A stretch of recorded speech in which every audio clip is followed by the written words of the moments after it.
What's going on, everybody? It's Glenn for the latest news, and if you're new here, make sure you like, share, comment, subscribe. We're going to get into Friday SmackDown 8/16/24. It was a decent show. The beginning of the night started off trash with that whole Nia Jax, Tiffany Stratton, and Pretty Dead Lee.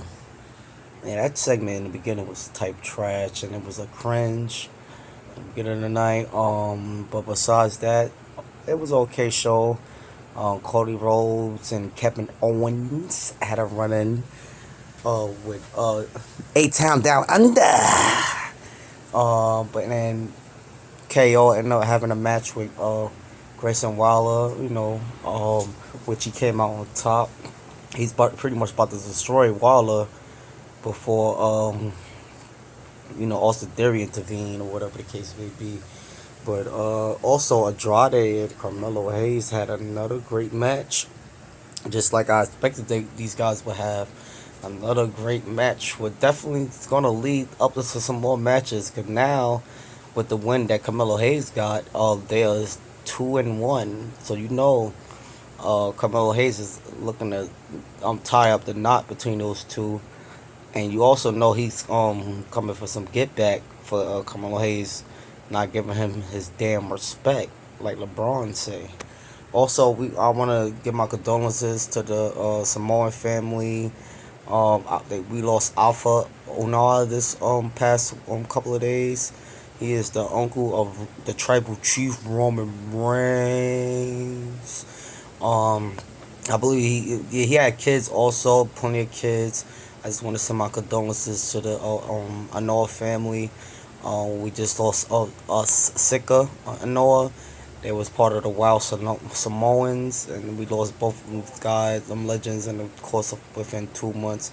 So I just want to send my condolences to the Samoan Anoa family, Fatu, or the whole family.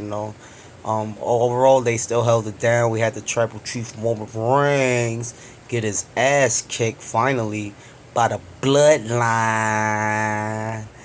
because of Jacob Fatu. Jacob Fatu came out there and with a boot on his foot, still raised hell with a boot on his foot, and took out the tribal chief Roman Reigns like it was single-handed, like it was nothing, with a boot. So imagine what he would do without the boot. You know what I mean? That was pretty intense. They got him up with the power bomb through the table. I'm hearing that the tribal chief Roman Reigns might have some time off of SmackDown, because I know he was advertised for this Friday, last Friday, but as far as like next Friday maybe, I don't think he's advertised for that show. I guess they trying to write him off a little bit. Probably up until like Bash, but I'm hearing that they not him and Solo is not gonna have a match at Bash or Berlin. I think they possibly saving that for the Bad Blood pay-per-view, which is in October. But they gonna continue to build it up for as long as they could, because I know Roman Reigns definitely is gonna make his way back when SmackDown make their way to USA temporarily, which would be September 13th, I believe, or somewhere around September.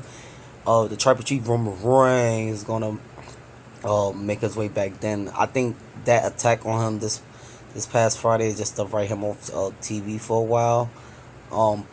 Possibly to have Jimmy make his way back into the fold to help him out, because he's definitely gonna need some help now. Now Jacob Fatu is back, and he single-handedly just destroyed the tribal chief, man, and had him looking crazy after that corner bump shit.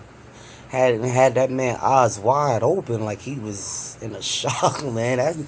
Roman sold that real good, man, because I thought something was really wrong with the way he sold that, man. Eyes is wide open like a smoker, man, after he took that move. I ain't gonna lie, he sold the hell out of that. I'm like, damn, he alright? Like, he sold that, man. He sold that by Jacob Fatu, that dunk, that but the I call it the bump dump. The run dump bump to the corner. He sold that tremendously. Kind of sold the triple power bomb two to the table. With that always take people out for a week or two. As it took Randy Orton out for a week or two.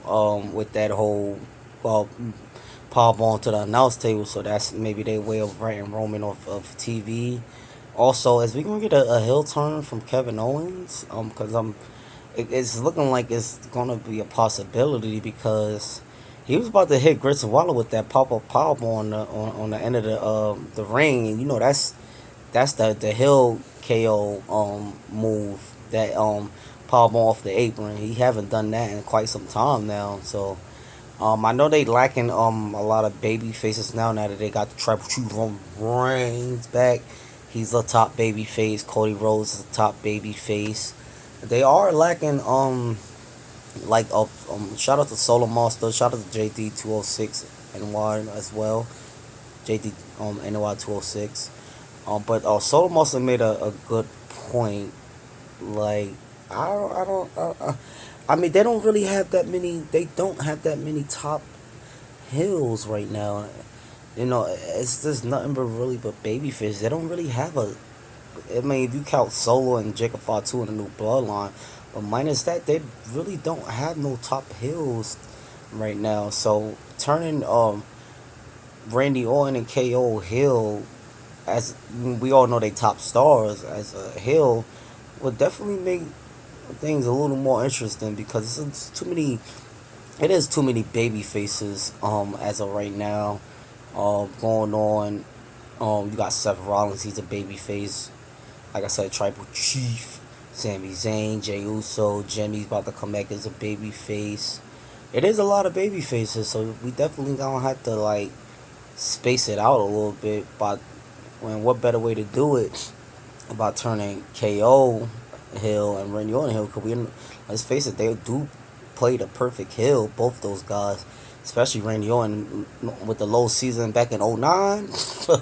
Oh man, if Randy Orton bring that Randy Orton back just with a touch of something more crazy, yeah, that Randy Orton is gonna be dangerous. Cause that low season '09 Randy Orton was dangerous, man.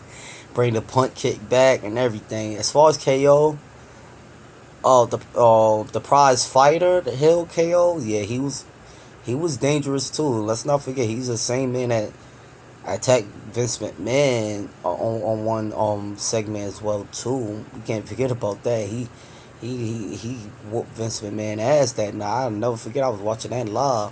So the prize fighter Kevin Owens, if he so happened to turn heel on Cody Rhodes during a match some way somehow, I wouldn't be too surprised, but again I will because I know they planning that out for Randy Orton, to turn heel on Cody some way somehow down the line, because he's not gonna beat Gunther at Bash of Berlin. He's not gonna beat Gunther, and he's gonna have to finish where he started on SmackDown. He's still a SmackDown superstar, so I don't see Randy Orton beating Gunther at Bash of Berlin.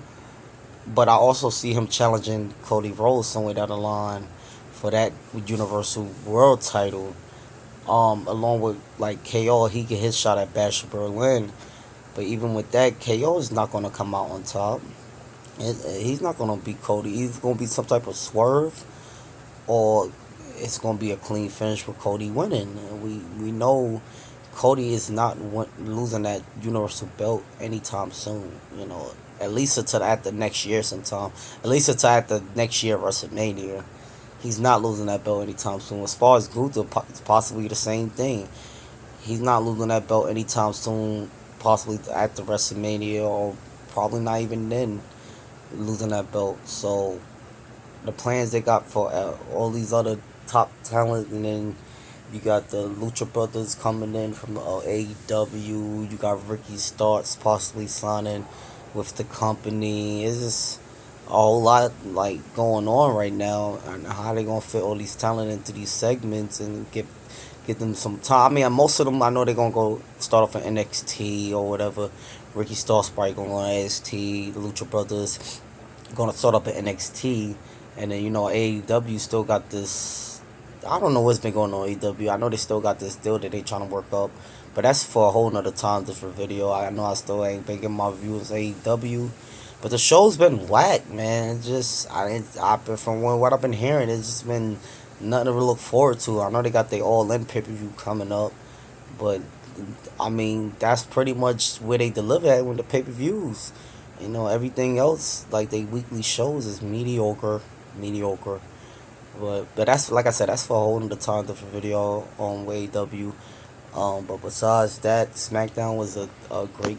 It was a decent show. I give it another 7 this week, like I gave it last week, because it just the beginning the beginning of the night was a cringe with the whole Nia Jackson and Tiffany Scranton and Mi Chen came out and attacked them with a kendo stick.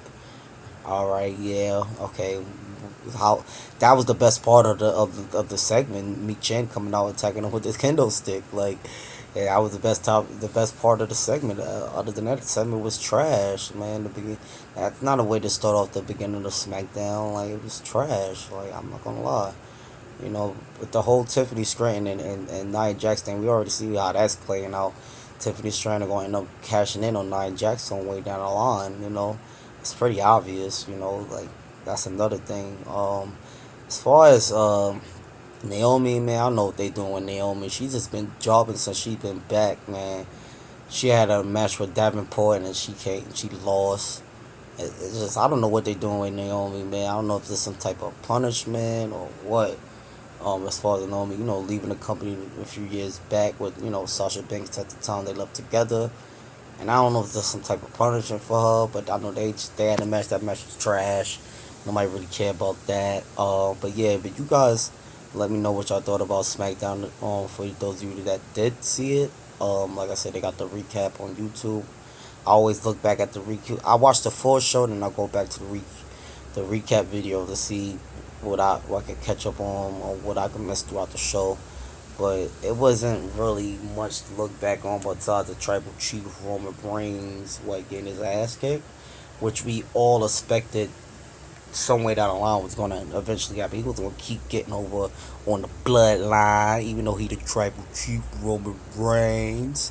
You know what I mean? That's just what it is. It's a setup for the time for when Jimmy come back and somehow for Jay and the honorary Sami Zayn to get back into the this Folders bloodline storyline. It's just they playing the long game right now, and we just gotta wait and see how it plays out. But like I said, you guys let me know what y'all thought. Like, share, comment, subscribe. And then I will be back here, for my Monday Night Raw review. Which should be between tomorrow and Tuesday. So you guys have a blessed day. Like, share, comment, subscribe. And I appreciate you guys, and you guys have a blessed day.